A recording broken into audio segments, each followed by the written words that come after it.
청와대가 논란이 됐던 고 김종필 전 총리에 대한 무궁화장 훈장을 추서하기로 결정했습니다. 관심을 모았던 문재인 대통령의 빈소 방문은 결국 하지 않는 것으로 결정이 났습니다. 자유한국당은 초재선 의원들이 난상 토론 끝에 김성태 권한대행을 유임하기로 가닥을 잡았지만 이번에는 중진 의원들이 김대행의 사퇴를 촉구해 논란이 되고 있습니다. 차명진 전 한나라당 수석 대변인, 김현 더불어민주당 대변인과 함께 짚어보겠습니다. 두 분 안녕하십니까? 오셨습니까? 김 의원님, 문재인 대통령이 김종필 전 총리 조문은 하지 않고 일단 무궁화장 추서 쪽으로는 결정을 내렸습니다. 간단하게 어떻게 생각하시는지? 일단은 국무총리 재임 시절에 활동했던 것을 평가하는 것이고요. 예. 그다음에 조문에 대해서는 개인적 인연 이런 것들 다 고려해서 대신 국무총리가 간 거고, 예. 그다음에 행자부 장관이 가신 거고 그래서 적절한 선에서 훈장을 추서하고 그다음에 조문은 가지 않은 걸로 이렇게 예. 대신 가신 걸로 이렇게 봅니다. 알겠습니다. 네. 어떻게 평가하시나요? 저는 문재인 대통령이 제가 예상했던 것보다는 좀 폭이 좁으신 것 같습니다. 제가 올 때 예. 지하철을 타고 왔는데 지하철에서 어떤 분을 만났는데 이런 얘기를 해요. 당신이 이렇게 빠르게 지하철을 타고 올 수 있는 거는 포스코가 있었기 때문 아니냐. 포스코가 안전하게 차를 공급했고. 포스코는 어떻게 해서 나왔냐. 사실은 지금 욕하지만 오히라 JP 어떤 미라로 인해서 우리가 배상금이라는 명분을 받고 어떤 돈을 가져온 것 때문 아니냐. 예. 그런 얘기를 하더라고요. 그래서 어떤 정치인을 평가할 때 어떤 그 시대적 과제와 연관시켜서 평가하는 것이 좀 필요하지 않나. 이런 생각이 드는데 예. 그래서 저는 문재인 대통령께서 좀 더 폭넓게 어떤 그 당시의 어떤 시대적 과제 차원에서 좀 JP를 평가를 해주셨으면 어땠을까 하는 생각이 드는데 제 생각보다는 좀 좁으셨던 것 같아요. 예. 알겠습니다. 지난 이슈긴 한데요. 사실 이 추서를 놓고도 좀 말이 많았습니다. 공과를 정확하게 따져야 된다라고 주장하신 분들도 있고 아예 반대하셨던 분들도 있고 이번에 대해서 지나간 이야기이긴 하지만 그래도 한 번만 살짝 언급을 좀 해본다면요. 일단은 총리로 재직하셨던 분들에 대한 훈장은 추서가 됐기 때문에 네. 제가 볼 때는 그것에 대해서 더 논란을 펴는 것은 또 망자에 대한 예의도 있는 거 아니겠습니까? 네. 그래서 일단은 제가 볼 때는 적절한 훈장 추서라고 봅니다. 알겠습니다. 사실 이 이야기 가지고 오늘까지도 말이 많은 것 같거든요. 의원님 생각 어떠십니까? 글쎄요, 아까 제가 말씀드렸듯이 좀 여러 가지 공과가 있겠으나 가능한 한 대한민국을 좀 전체적으로 책임지시는 대통령께서는 좀 이렇게 과는 조금 덮어주고 공을 좀 높이는 그런 아량이 있었으면 하는 생각이고 그래서 훈장 추서는 당연하고 예. 아까 말씀드렸듯이 조문도 좀 해줬으면 어땠을까 그런 저는 생각이 들어요. 예. 알겠습니다. 주제를 바꿔보겠습니다. 자유한국당의 내홍은 지금도 현재 진행형입니다. 중진들 이야기를 좀 먼저 해볼까 하는데요. 저희가 11시에 지금 청와대에서 브리핑이 예정이 돼 있어서 일단은 한국당 얘기를 좀 하다가 중간에 갑자기 끊어서 양해 부탁드립니다. 중진 의원 5명의 김성태 권한대행의 사퇴를 요구하고 있습니다. 표면적으로 볼 수 있는 이유와 김 의원님께서 생각하는 그 내면에 있는 이유 뭐가 있다고 보십니까? 한국당이 선거 끝나고 나서 뒤에 현수막을 걸고 로텐도어에서 무릎 꿇고 사죄하는 퍼포먼스를 하지 않았겠습니까? 예. 기본적으로 자유한국당 내부의 문제를 수습하는 것도 중요하고 그다음에 국회가 공전되지 않고 의장단 선출이나 아니면 상임위원장 배정하는 거나 위원 선정하는 것. 말씀드린 대로 청와대 임종석 비서실장이 지금 인사 발표를 합니다. 현장 연결해 들어보겠습니다. 청와대 일부 수석과 비서관들에 대한 인사를 단행했습니다. 먼저 정책실 일자리 수석에 정태호 현 정책기획비서관을 그리고 경제수석에는 윤종원 현 OECD 대사를 각각 임명했습니다. 그리고 현재 사회혁신수석실을 이름을 시민사회수석실로 개편하고 이 자리에 민주당의 양천을 지역위원장으로 있는 이용선 위원장을 신임 수석에 임명했습니다. 그리고 특별히 대통령 직속의 정책기획위원회에 소득주도 성장 특별위원회를 신설하고 여기에 홍장표 현 수석을 위원장으로 임명하였습니다. 그리고 일부 비서관 변경이 있습니다. 대통령 제1부속 비서관에 조한기 현 의전 비서관을, 그리고 공석 중인 정무비서관에 송인배 제1부속 비서관을 임명하고, 그리고 이동함으로써 공석이 되는 의전 비서관 자리에 김종천 선임 행정관을 각각 임명하였습니다. 조금 설명을 드리겠습니다. 우선 일자리 수석으로 새로 임명된 정태호 비서관은 청와대 주요 비서관을 역임했고 정당의 정책과 정무 업무를 두루 경험한, 정치권에서는 상당히 드문 정책통으로 인정받는 분입니다.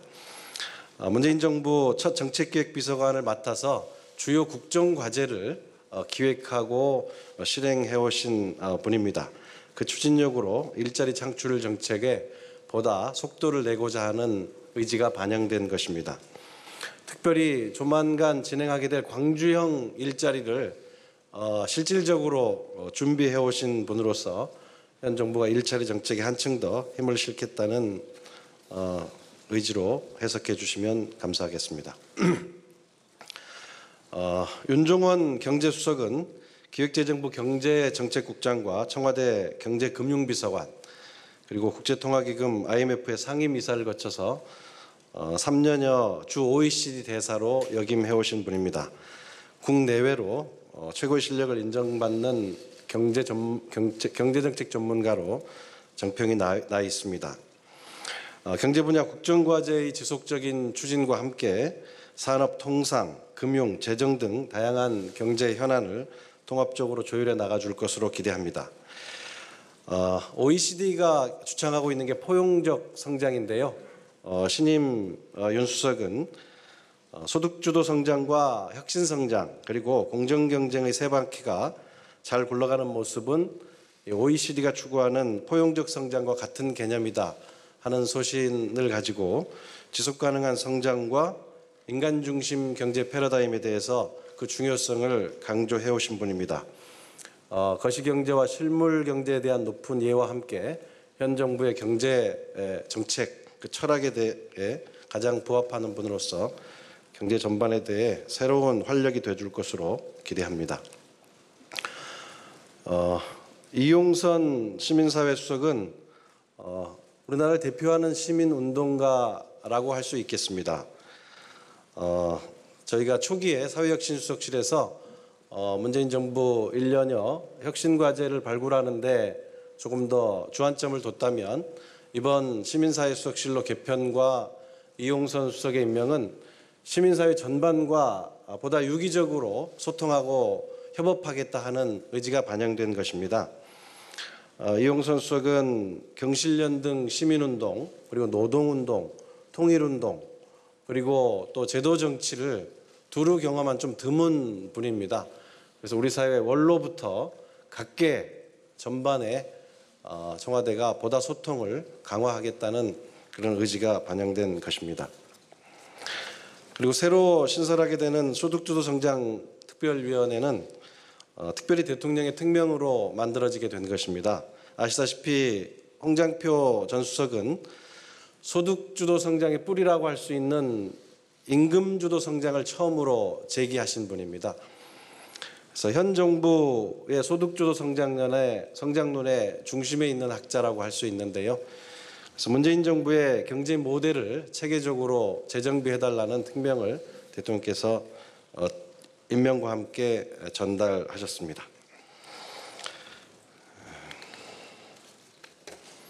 네.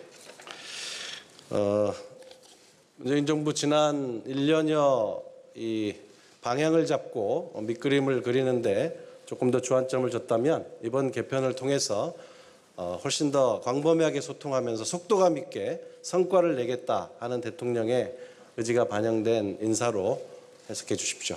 예, 이 정도 설명드리고 혹시 질문 있으시면 몇 가지 답변 드리겠습니다. 네, 이상 브리핑을 마치고요. 녹화를 중단해 주시기 바랍니다. 지금부터 진행되는 일문일답은 고위 관계자 비실명으로 보도 가능합니다. 질문 네, 받겠습니다. 저희가 지금 청와대를 연결해서 일부 인사에 좀 변동이 있습니다. 정리를 한번 해드리겠습니다. 일자리 수석의 홍장표 일자리 수석이 정태호 정책기획 비서관으로 교체가 됐고요. 그리고 반장식 일자리 수석이 정태호 정책기획 비서관으로 교체가 됐고 홍장표 경제수석이 윤종원 주 OECD 대사로 지금 교체가 됐습니다. 네, 사회혁신 수석은 명칭이 변경됐습니다. 시민사회 수석으로 바뀌었는데요. 이 신임 시민사회 수석에는 이용선 전 경실련 실장이 바뀌었습니다. 우리나라를 대표하는 시민운동가라는 평가를 내렸고요. 또 홍장표 경제수석은 윤종원 대사로 바뀌었는데요. 소득수도 성장특위위원장으로 홍장표 수석이 임명이 됐습니다. 예, 의전비서관의 김종천 선임행정관 그리고 정무비서관의 송인배 부속실장이 임명이 됐습니다. 송인배 부속실장은 아마 최근에 이 드루킹 사건 관련해서 기사가 몇 번 나올 때 좀 거론이 되기도 했었는데 아마 이름을 기억하시는 시청자분들이 좀 있을 것 같습니다. 자, 이와 관련해서 저희가 정치 대담을 좀 이어가도록 하겠습니다. 김 의원님, 저희가 한국당 내홍을 이야기하다가 일단 급하게 이 청와대 인사 발표로 연결해서 좀 들어봤습니다. 일단 좀 어떻게 보시는지요? 아까 말씀 잠깐 드렸던 내용이 어쨌든 김성태 원내대표가 비대위원장을 겸임하고는 있지만 어쨌든 그 당을 수습하는 것과 국회가 해야 될 본연의 임무가 있지 않겠습니까? 예. 그런데 지금 중진 의원들이 이 김성태 의원을 사퇴하라고 얘기하는 것은 지금 현재 내홍을 더 키우는 것이고요. 예. 그다음에 수습할 의사가 없는 것으로 보여집니다. 그래서 지금 제가 볼 때는 그 김성태 원내대표가 물론 다 잘했다 또는 뭐 다 못했다라고 하기보다는 공동의 책임 의식을 가지고 국회가 원만하게 운영될 수 있도록 일단은 힘을 실어주는 게 맞는 것 같고요. 그다음에 예. 비대위원장이 누군가가 선출이 되면 그걸 가지고 자유한국당이 정말 한골 탈퇴하는 그런 대책안을 만들어서 국민을 위한 정당, 그다음에 이 정치가 제대로 국민의 이익에 좀 복무하는 그런 발빠른 일들이 좀 이뤄져야 되는 것 아닌가 그렇게 알겠습니다. 싶습니다. 청와대에서 발표한 인사 관련해서는 뭐 특별히 인사 관련해서는 지금 일자리 수석, 경제수석, 그다음에 네. 소득주도 성장특위위원장을 신설해서 지금 경제수석이 자리를 보직 이동을 한 것으로 네. 이렇게 보여지고요. 그다음에 정무비서관의 송인배 부속실장이 간 것은 송인배 부속실장이 논란이 된 문제에 대해서는 자신하고 있다. 그래서 예. 그 문제가 지금 드루킹 특검하고 연관이 돼 있다 하더라도 충분히 소명할 수 있겠다라는 청와대의 판단이 있지 않을까 싶고요. 그리고 그 김종천 의전 비서관으로 내정된 그러니까 전 선임 행정관의 경우는 문화예술 방면에 꽤 이 실력 있는 예. 그 비서관이고요. 네. 그리고 그동안 정치와 국회 쪽과 그다음에 청와대에서 활동한 것이 후하게 평가가 됐기 때문에 승진 발령 난 것으로 보입니다. 그리고 조한기 의전 비서관이 부속실장 된 것은 뭐 그동안 1년 가까이 의전 비서관을 하면서 대통령을 잘 보좌했기 때문에 부속실장으로 보직 이동된 거라고 보고, 특히 경제수석, 일자리 수석 이게 바뀐 거는 제가 볼 때는 그러니까 이제 문재인 대통령의 2기 예. 정부 들어서 특히 일자리 문제와 경제 문제, 민생 문제에 좀 더 박차를 가하겠다, 그리고 좀 더 성과를 내겠다라는 그런 의지가 반영된 인선이 아닌가 그렇게 보여집니다. 알겠습니다. 네. 하여튼 뭐 이건 제 사견입니다. 예. 경제수석이 있고 예. 거기에 또 일자리 수석이 또 있고 그 위에 또 소득주도 성장 특위가 또 있고 예. 제가 박근혜 정부 때도 이제 이런 상황이 있었는데 경제수석이 사실은 혁신 성장, 소득주도 성장 뭐 이런 것들을 다 믹스해가지고 기본적인 방향을 세우는데 이런 식으로 이렇게 그 자리를 계속 만들면요. 예.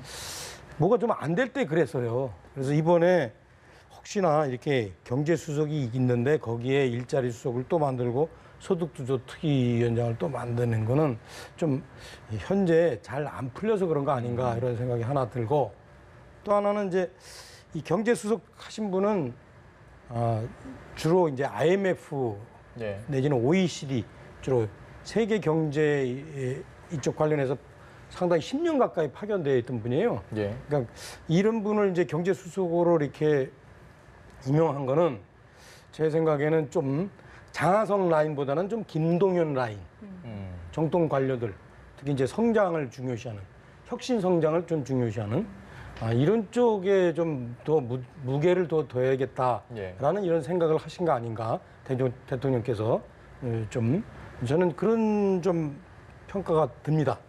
알겠습니다. 제가 아까 한 분을 빠뜨렸는데요. 시민사회수석으로 내정된 이용선 민주당 민주당 지역위원장 예. 맡고 계신 분, 이분은 이제 통일 분야에서 남다른 역할을 해오셨던 분이어서 예. 이번에 저희가 평화 통일 문제, 그다음에 민생 일자리 문제, 그래서 세 개의 그 수레바퀴를 어쨌든 잘 펼쳐 나가겠다는 뜻이 반영된 것 같고요. 지금 차명진 전 의원님께서 말씀하신 뭐가 안 돼서 이렇게 그 사람들을 내정했다기보다는 잘 하기 위해서 예. 그리고 역점 두는 사업에 대해서 적재적소에 인물을 배치한 것이 아닌가 보고요. 특히 OECD 대사를 그 경제수석에 했다는 것은 예. 네. 그러니까 전체 그 선진국이나 다양한 그런 경험들을 좀 그 우리 청와대에서 받아 안아서 혁신하고 성장할 수 있는 그런 다양한 의견과 정책을 만들 수 있는 적임자이기 때문에 배치를 한 것이라고 봅니다. 그래서 조금 시각을 좀 반듯하게 가져가 주시면 좋겠습니다. 너무 삐딱하십니다. 아니 뭐 좀 두고 보자고요. 이렇게 실제적으로 안 되는 부분에 대해서 정부에서도 문재인 대통령도 일정한 부분 좀 시인한 부분이 있으니까 예. 저도 잘 되기 위해서 바꿨다고 그랬듯이 못 되기 위해서 바꿨다는 건 아니에요. 그러니까 좀 그러나 현재 상황에 대한 진단은 잘 되는 거 더 잘 되기 위해서보다는 안 되는 거 좀 잘 되게 하려고 그러시는 것 같다. 예. 그런 차이가 있는 거예요, 그렇죠? 예. 근데 확실한 건 지금 뭐 일자리 수석 교체 그리고 경제 수석 교체, 소득주도 성장 특위 위원장을 새로 임명하고 역시 민생 경제에 대한 문재인 정부의 고민이 좀 많이 묻어나는 것 같긴 합니다. 네, 그렇죠. 이게 이제 정부가 1년 조금 넘어가는 시점이고 예. 이 경제 문제라는 게 어느 날 하루 아침에 갑자기 발생한 건 아니지 않습니까? 오랫동안 누적되어 온 것이고 그리고 이명박 박근혜 정부 때 좀 법적인 문제가 좀 퇴행적으로 예. 계약이 되면서 구조적으로 문제가 많이 발생하고 있는 것이지 않습니까? 그래서 여튼 최저임금 문제 포함해서 지금 최근에 발생했던 이런 문제들도 좀 정돈할 필요가 있고 무엇보다도 어쨌든 대통령의 의지가 강한 게 일자리를 많이 만들어내는 것하고 경제를 활성화시키는 분야이기 때문에 제가 볼 때는 좀 현장 경험도 있고 그다음에 그러니까 정치권과의 관련성에서도 좀 연관이 짙은 분들이 좀 들어가서 예. 그다음 부처와의 관계도 그렇고요. 좀 골고루 역할을 할 수 있도록 그렇게 재배치 또는 영전해서 일을 좀 하자라는 취지로 알겠습니다. 제가 하나만 받아들여집니다. 이제 OECD 대사 했던 분이 지금 경제 수석으로 됐잖아요. 근데 얼마 전에 OECD 보고서 나온 거 좀 기억하실려나 모르겠어요. 우리나라의 경제 전망을 상당히 OECD에서는 경고성으로 전망을 했어요. 그러니까 이제 최저임금 상승이 너무 빠르다. 그리고 이 소득주도 성장론이 일정하게 실제 한국 경제 현실에서 좀 안 맞는 측면이 있다라고 문제 제기를 했어요. 네. 그 문제 제기를 한 당사자인 OECD 대사 했던 분이 경제수석이 됐습니다. 그러니까 그 점을 염두에 두셨으면 좋겠습니다. 알겠습니다. 저희가 아까 처음에 시작할 때 이야기를 했던 주제로 다시 넘어가 보겠습니다. 차 의원님께 꼭 여쭤보고 싶은 게 있습니다. 자유한국당의 내용이 제가 현재 진행형이라고 이야기를 했는데 중진 의원 5명은 분명히 물러나라, 김성태 권한대행에게 물러나라고 했는데 제가 드리고 싶은 질문은 이겁니다. 표면적인 이유에서 물러나라고 하는 것과 그 5분의 어떤 또 다른 심층적인 이유라고 말해야 될까요? 숨겨진 이유라고 해야 될까요? 그런 부분에 대해서 어떻게 평가하고 계십니까? 제가 이제 정치권의 숨은 이 얘기를 좀 해드리면 예. 현재 그 한국당에서 이제 심각하게 서로 얘기를 하고 있잖아요. 과거에 대한 평가와 앞으로 나가야 될 방향에 대한 얘기. 예. 그 모든 얘기는 어디로 모아지느냐? 차기 공천권에 관한 문제로 모아지는 겁니다, 사실은. 예. 근데 이분들이 이제 차기 공천권을 누가 갖느냐에 따라서 본인들의 정치적 운명이 결정되는 거고 그 자기의 정치적 운명에 따라서 사실은 여태까지의 평가나 미래에 대한 전망도 사실은 달라지는 거거든요. 그래서 모든 문제는 차기 공천권으로 모아진다. 근데 이 문제는 사실은 이제 여당에서의 현재 당권 경쟁도 이제 그것과 연관이 되는데 예. 이제 한국당에서는 이제 그거와 아울러서 중요한 문제는 뭐냐면 이 공천권을 지려면 사실은 당원 및 국민 대중에게 일정하게 정당성을 갖는 사람이 네. 돼야 돼요. 그러지 않고 짬짬이로 될 수는 없어요, 이거는. 아무리 자기들이 짬짬이로 하려고 하더라도 일정하게 정당성을 획득한 사람이 이런 명분이 공천권을 지지 않으면 예.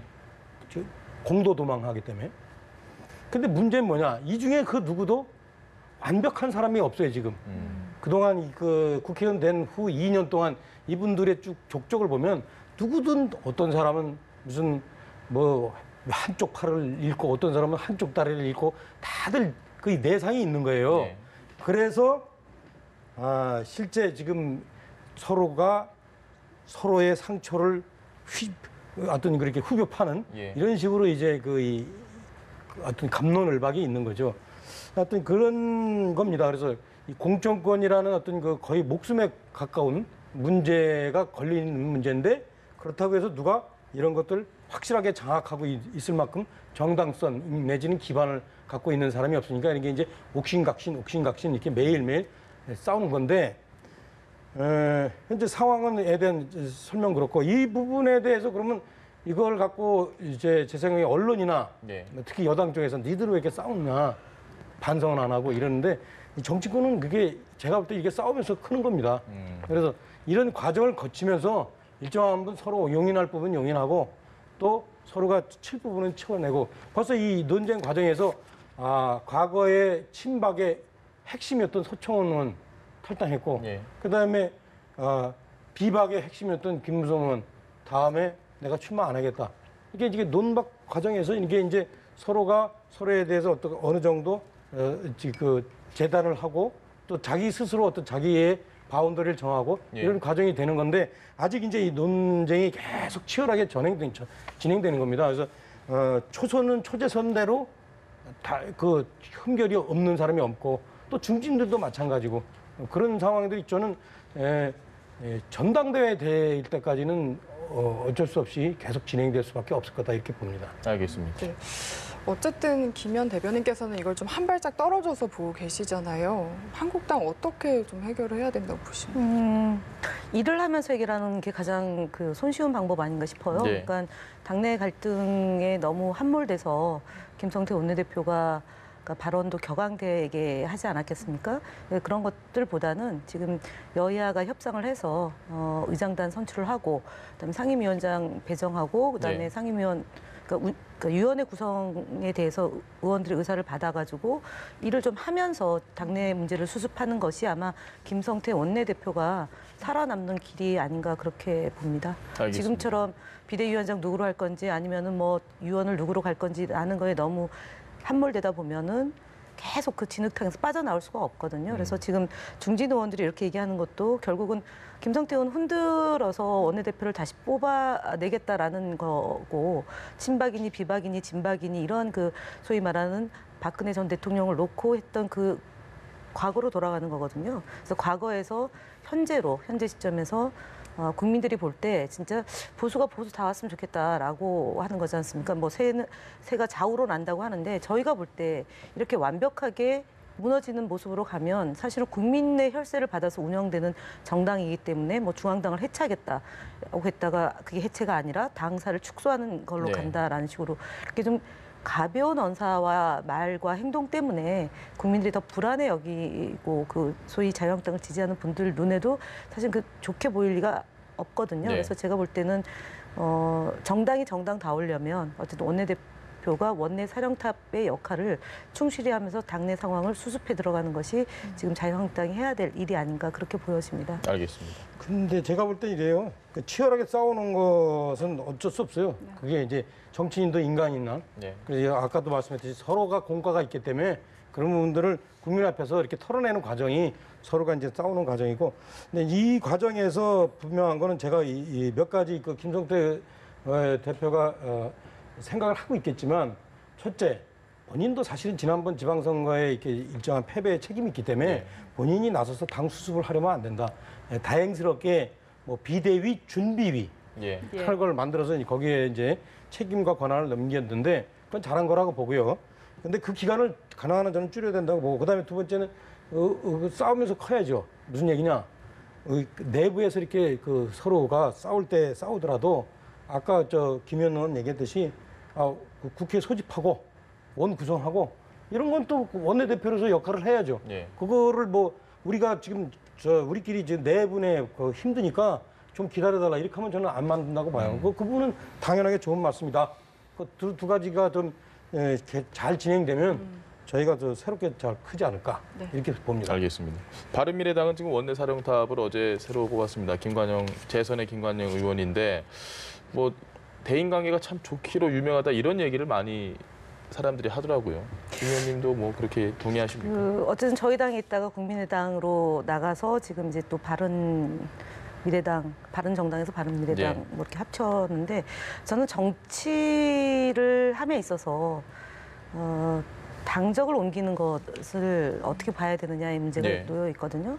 아무리 똑똑하고 젊고 혈기 있다 하더라도 그 명분 없는 당적 이탈은 저는 뭐 안 맞다고 봅니다. 그래서 지금 새롭게 되신 김관영 의원 축하드리지만, 어쨌든 이제 지금 이번에 원내대표가 돼서 탈이념적인 민생 실용 정당, 뭐 진보도 아니고 보수도 아니고 민생 실용 정당의 길을 가겠다라고 지금 주장을 하고 계시는데, 그렇게 하시길 정말 기대하고요.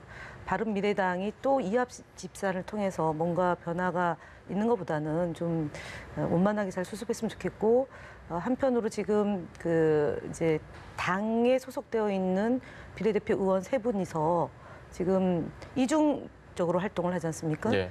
바른미래당 소속인데 민주평화당의 대변인을 맡고 있는, 이건 굉장히 좀 국민들이 보기에는 나쁘끄러운 일입니다. 그래서 당을 이합집산하는 과정에 동의하지 못했던 분들, 그러니까 사실은 이 탈이념적인 민생 실용 정당으로 가고자 하는 것에 맞지 않는 분은 빨리 이렇게 좀 출당 조치를 해서 정상적인 정당 구조를 가져가는 것이 어떤가. 아까 젊고 야심차게 일을 하시겠다고 했으니까 제가 볼 때는 여야 합의를 이끌어내는데 역할을 좀 잘 하시리라고 기대하고요.